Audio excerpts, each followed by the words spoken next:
Hello, welcome, and thanks for taking the time to watch this short 15-minute video on CoC program funding. This video was prepared in February of 2022 for the Santa Clara County Continuum of Care, and it gives a brief overview of the broad strokes of CoC program funding. My name is Eli, and I'm with Home Base. We're a nonprofit that works with the Santa Clara County Office of Supportive Housing to help prepare and submit the community's application for CoC program funding. We also provide support for CoC program grantees to understand and meet federal funding requirements after they've received a grant. If you have any questions about CoC program funding, email us anytime at santaclaracoc@homebasecc.org. This email goes to our whole Santa Clara team, so it's the best way to get the quickest response. This video will start with the three most common acronyms related to this funding, then give a very high-level overview of the basics of the CoC program, and end with a quick snapshot of CoC funding in Santa Clara County. A great next step would be to attend the Intro to CoC Funding session, a live training that goes over a lot more important detail about the funding stream. This live session is offered once a year, but a recording should be available if you missed it. Now let's go over some of the fundamentals of CoC program funding. As a federal funding stream, CoC program grants come with a large number of standards and requirements, from restrictions on how the funding can be used to requirements for internal grant and financial management to data collection and reporting requirements. As I mentioned earlier, the funding is administered by HUD, and each year HUD releases a notice of funding availability that describes the specific types and amount of new funding that's available and governs the whole application process.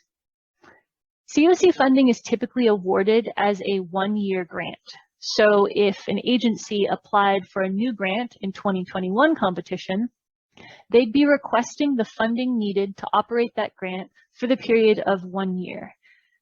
This means that when an agency receives a CoC program grant, if that agency wants to continue receiving CoC funding for the project, they have to reapply each year to renew that grant.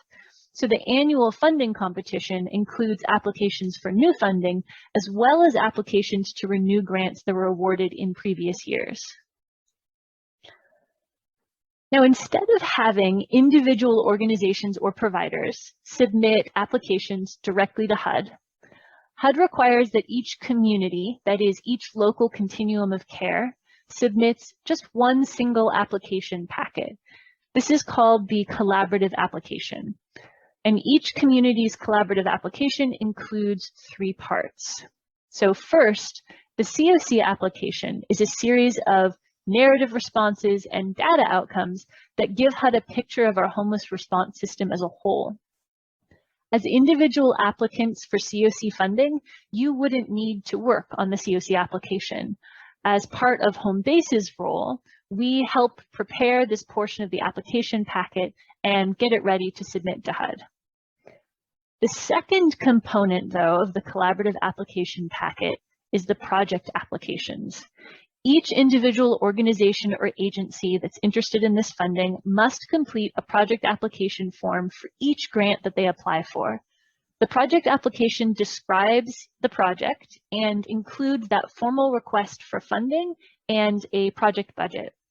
The CoC collects these project applications and adds them to our collaborative application packet.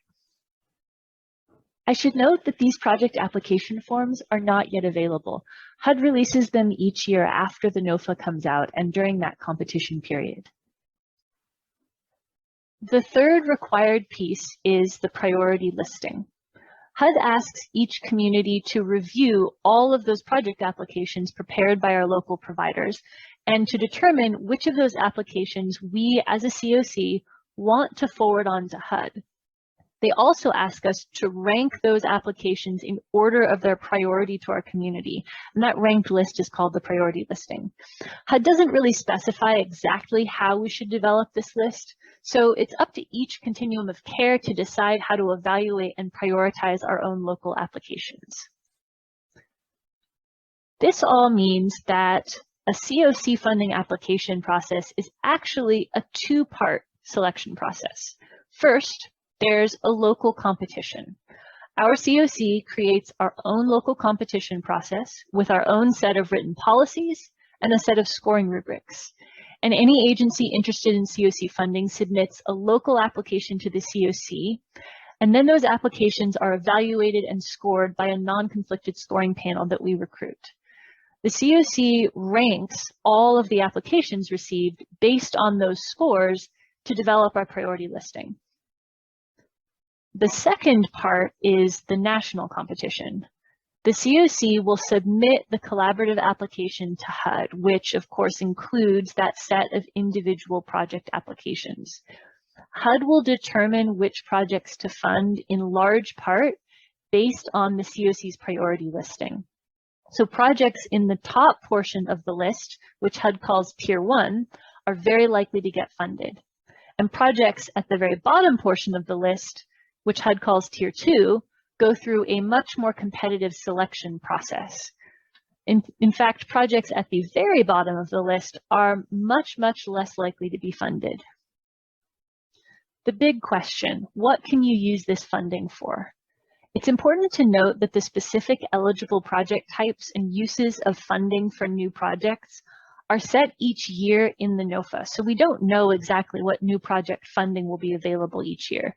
But there are general categories of funding that have been available pretty consistently in recent years.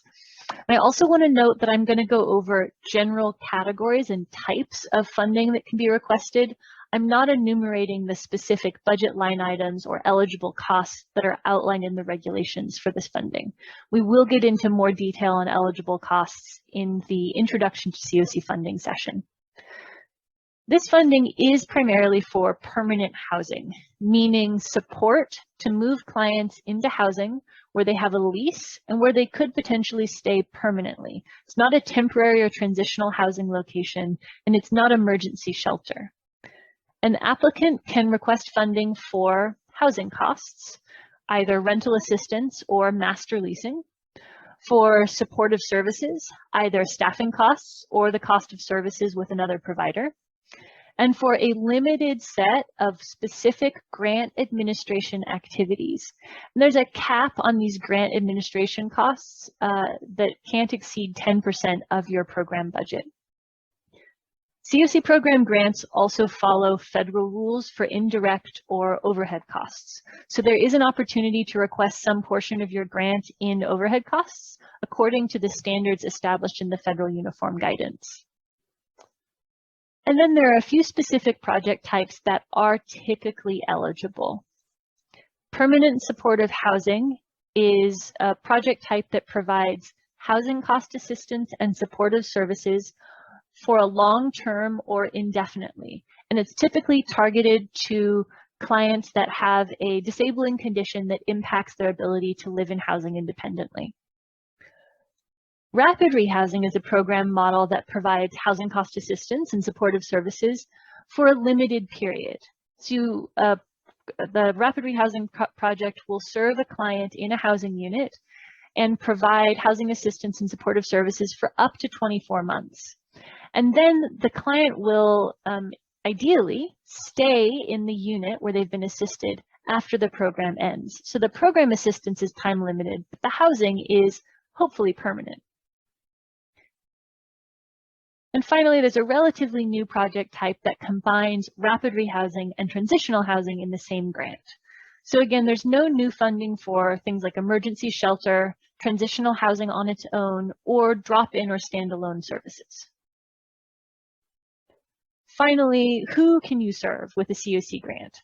And again, client eligibility really depends on the project type, how you design your project, and the limitations that are set each year in the NOFA. But generally, eligibility is based on HUD's definitions of homelessness. The most common eligible populations include people who are living in places not meant for human habitation, such as parks, on the street, or in cars, and people living in shelter.